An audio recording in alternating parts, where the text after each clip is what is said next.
Hello, lovely, and welcome back to the Compassionate Curiosity podcast, where we explore the messy, beautiful, challenging project of being human. And here we invite compassionate curiosity into every conversation, not to judge or fix, but to explore with openness and intention. Here in this space, we dive into body image, food and movement patterns and behaviors, and the stories we tell ourselves about worth, acceptance, and identity. We share tips, tools, and reflections from lived experience to support and inspire your journey forward, guided by curiosity and grounded in compassion. I'm your host, Rachel from Tranquilopawellness, and I specialize in helping women and teens reduce body dissatisfaction and insecurity, navigate body image struggles, and to go from self-criticism to feeling comfortable, confident, and empowered in their skin. Today, we are going to talk about something that I think is often underrated, overlooked, pushed to the side when it comes to emotional well-being and life in general, I think. And that beautiful thing is gratitude. So today we're going to use the space to talk about why gratitude is underrated and what's actually behind its immense power. This is something that has changed my life entirely. And so I want to share with you what I've gained from it and invite you to play with this in your life to see where it takes you.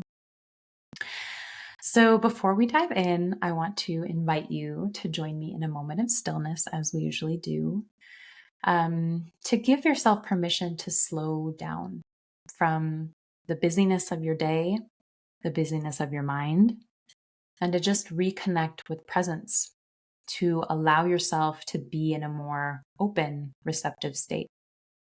So if you're safe and able to do so right now, I invite you to find a comfortable position and gently close your eyes. And just start by taking a deep breath in through your nose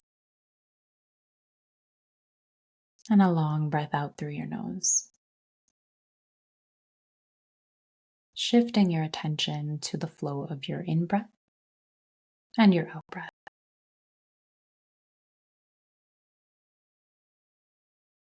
And now we're going to do a couple rounds of count breathing to help regulate and support your nervous system. So we're going to breathe in through the nose for a count of 4. We're going to hold at the top for a count of 7, and then exhale through your nose for a count of 8. 4, 7, 8. Okay, so we're going to try this out. Breathing in, 2, 3, 4, hold.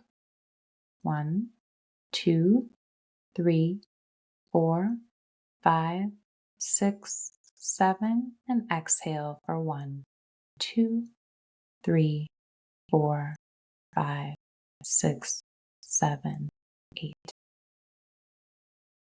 And we'll do 2 more rounds of that, going at your own rhythm.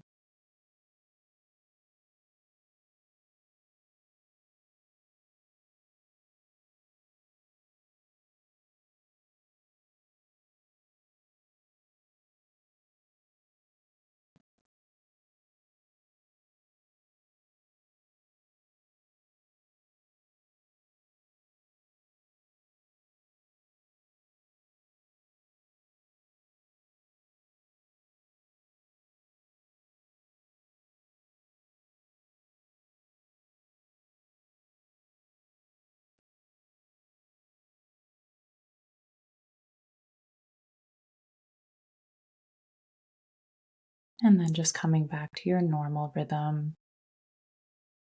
And we'll take 1 more deep breath in through the nose.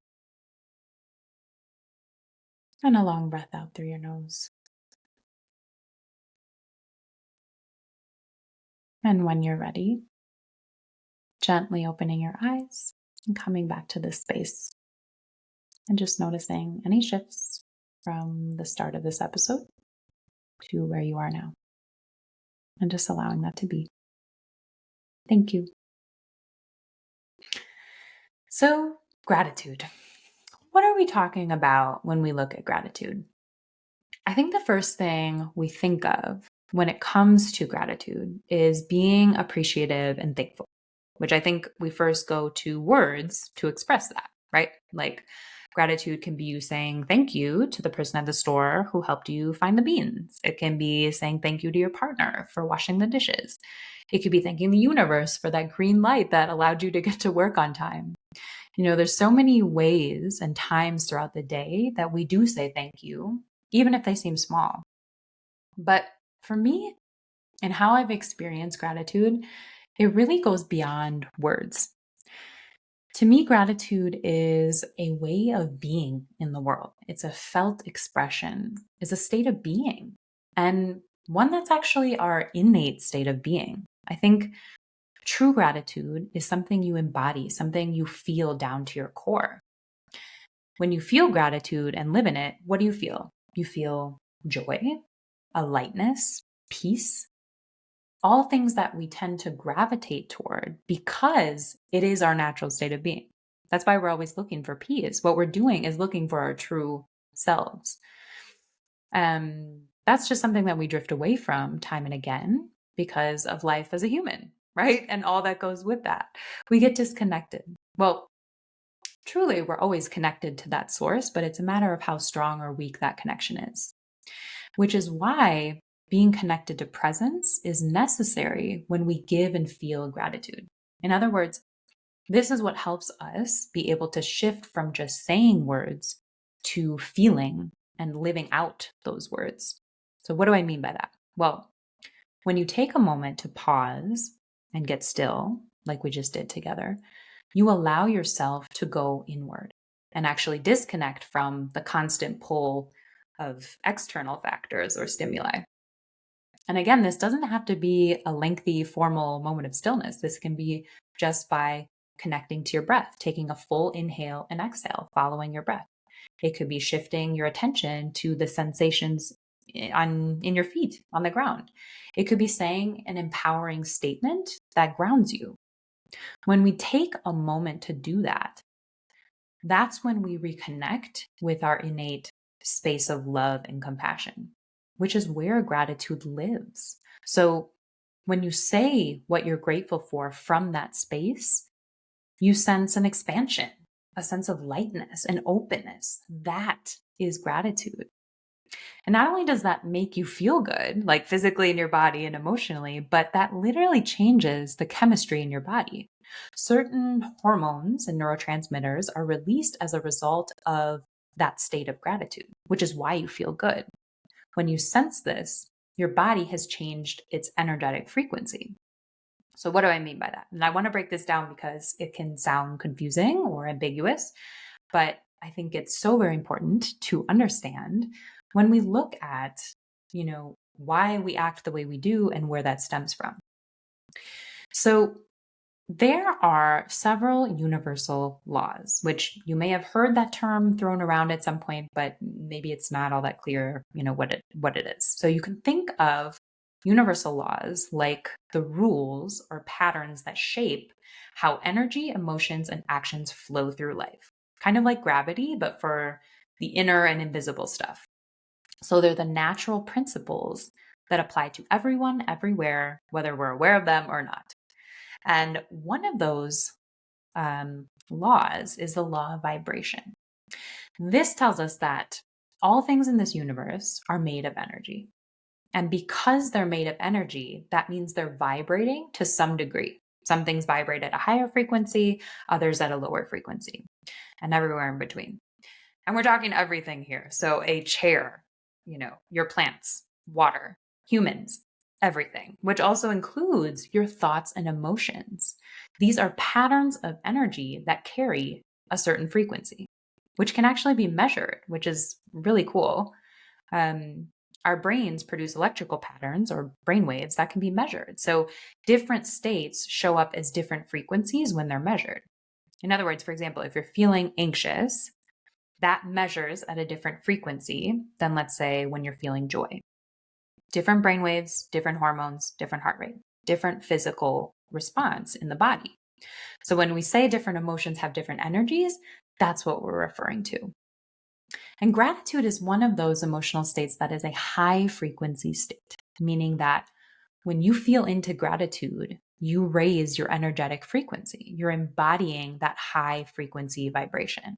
Okay, so why does this matter? Why am I telling you about this? Well, that leads into another universal law, the law of attraction. This builds on the law of vibration. So this law states that the energy you put out through your thoughts and emotions impacts what you attract into your life. And like attracts like. So you draw in experiences that align with your energy. What helped me understand this was thinking of it as tuning into a specific radio station. You're not going to hear what's playing on 93.4 if you're tuned into 101.7, right? You're only going to receive what 101.7 is sending out, right? So it's the same with energy. In other words, when you're tuned into the frequency of gratitude by actually feeling it and embodying it, you start attracting more experiences, people, and opportunities that match that energy, that are also at that frequency. And you also attract more of what you're grateful for into your life. Like attracts like, so gratitude attracts more gratitude. Because when you shift from a frequency of lack to a frequency of appreciation, you change what you're open to receiving. And on the flip side, if you're consistently operating at a lower frequency with low frequency thoughts and emotions like sadness, shame, guilt, you tend to attract more of that into your life. Which brings us back to the radio analogy. If you're always tuned into 101.7, you're simply not in a position to receive what's playing on 93.4. You can only take in what matches the frequency you're aligned with. And this ties directly to how patterns are formed in your brain. We talked about neuroplasticity, right? It's the brain's ability to rewire, adapt, create new pathways, which ultimately shapes how we think, feel, and act in the world. So when you practice gratitude, when you think those thoughts, speak them aloud, or feel them in your body, you're literally carving out new pathways in your brain. And the more you walk that path, the clearer it becomes. And with time, it shifts from being something intentional to something instinctive, as if it becomes your new baseline, right? Your new default state of being. But even as this becomes more natural over time, that doesn't always mean it always feels easy at the start. So let's talk about what might come up when you decide to begin practicing gratitude, because as powerful as gratitude is, it's also incredibly common to feel resistance around it. And so I want to focus on two reasons why you might experience resistance. So the first one is because it might feel like gratitude is just not accessible to you. And this might be the case if you're going through a hard time in your life, like you're experiencing challenge after challenge, a ton of setbacks, obstacles galore. When you're feeling the heaviness of whatever it is that you're going through, gratitude can feel like the last thing you want to express or that you can express even, right? It can be hard to shift the focus from what's consuming you to really anything else, right? And on those days, it's okay if you can't access gratitude. That's where this compassionate curiosity comes in, asking yourself, okay, what's taking up space inside me right now? And what might I need to make a little room for something lighter? And answering yourself honestly and honoring that, right? Because that's what's going to help you access gratitude. So in those moments where gratitude feels out of reach for you, that's not a sign that you're doing anything wrong or that you're ungrateful. It just means you're human. You're going through a tough time. And the thing is, gratitude isn't about, bypassing your pain or pretending everything's fine when it's not, which I think can be a common misunderstanding actually of gratitude. In those challenging moments for many of us, it can feel like gratitude is just a means to ignore or cover up what you're truly feeling. But gratitude is actually the opposite of bypassing or pretending or ignoring. It's about acknowledging the full truth of what you're carrying, the struggle, and making space for what still brings light. So gratitude can sit right alongside of frustration, pain, guilt, overwhelm, whatever it is that you're going through. And in fact, In those moments where gratitude is right there with the heavy emotions, it often shows up in the smallest ways. Gratitude doesn't have to be this big, huge deal, especially in those moments, right? It might just look like, I am grateful I woke up today, or I am grateful to be breathing, right? And that is enough. That counts, right? That is a shift. You are still laying down those gratitude tracks, even from something that seems so small, because what you place your attention on grows. So when we are able to find the light, even the smallest glimpses, that sends a message to your system of what you're choosing to place your attention on. The other reason why you might feel resistance around gratitude is because it's something new to you. And for most of us, when we start something new, there's usually resistance, and that can be in the form of fear, hesitation, doubt. And that's because of your brain wanting to protect you, or so it thinks. It sees this new way of thinking and being as exactly that, new, which can feel threatening to your system because it's something unfamiliar. So when you first start practicing this, it may feel fake. It may feel forced. That's totally common and normal. You've been used to thinking and saying the same kinds of things for years. So shifting into new words or behaviors is, of course, going to feel unnatural at first. So we can give ourselves some grace with that and understand that this is a skill. And just like any skill, it gets stronger with practice. So trusting in the process and in yourself and in your ability to adapt and change is key here. And I am living proof of this, because you want to talk about resistance. Well, I remember always hearing about and reading about gratitude practice, but never took it seriously. Didn't think it was, for me. I didn't see any value in creating time for it. And it wasn't until I leapt forward on this whole healing journey that I started to integrate it into my life, which is something that has now become just a part of my everyday. And it truly does feel like my default now. It has helped me bring in so much light into my life. It's helped me immensely in my healing journey from disordered eating and depression, not only in how I see and treat my body, but in how I go about my recovery road, right? It's because of gratitude and that state of being that I can acknowledge the seemingly small progress steps and be able to give myself grace along the way. And beyond that, gratitude has helped me see things in a new way. It's shaped how I show up in my relationships, how I navigate challenges, how I see the world. And it's a totally different filter. And it's such a beautiful, familiar way of living in the world, to choose to see the light, even in the darkest of places, to choose to give myself grace on those hard days and be okay with a simple thank you for my breath, to choose to see challenges as opportunities for growth, to choose to face my shadow pieces with compassion instead of criticism. All of that stems from gratitude. And it might seem like the shift happened overnight for me. I want to be clear, that was absolutely not the case. This took time, patience, effort, and love for it to settle into its place in my life, and continues to settle in. So may that be a piece of reassurance for you. And so I want to invite you to join me in this short gratitude visualization practice to guide you to find, feel, and hold that space of love for wherever you are right now, whatever's going on in your life, to choose to see and feel that love, which is your natural state of being, your birthright. So again, if you're safe and able to, I invite you to find a comfortable seat and gently close your eyes. And we'll just start by connecting back to the breath, taking a deep breath in through the nose and a long breath out through your nose.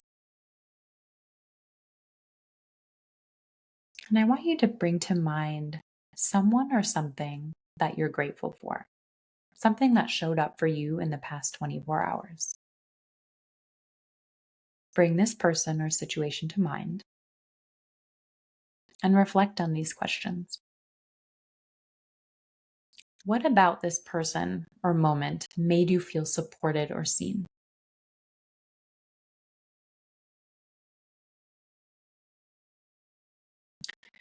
What would you say to this person or to the moment itself if you could speak your gratitude out loud?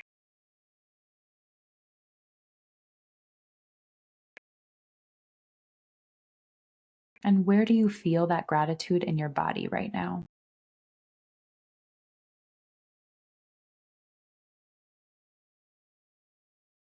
And settle into that sensation for just a few moments.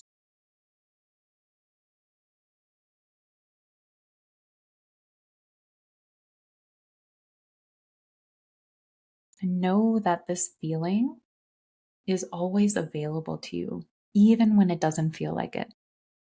It may not always rise to the surface right away or announce itself clearly, but it's there, steady and quiet.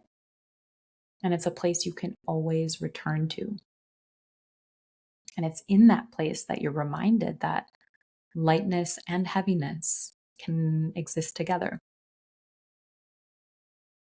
So now shifting your attention back to your breath, taking one more deep breath in through your nose and a long breath out through your nose. And when you're ready, gently opening your eyes again, coming back. Thank you. And I want to thank you so much for joining me today. Gratitude to you. And you can send some gratitude to yourself for showing up for today, for taking some time to build your awareness and connect with yourself. And if you found this episode to be helpful to you and you think it may bring some light into someone else's life, I'd invite you to share it with them. And until next time, may you know that you are not alone. I am here with you. May you be guided by curiosity and grounded in compassion, sending you love, light, and gratitude today and always.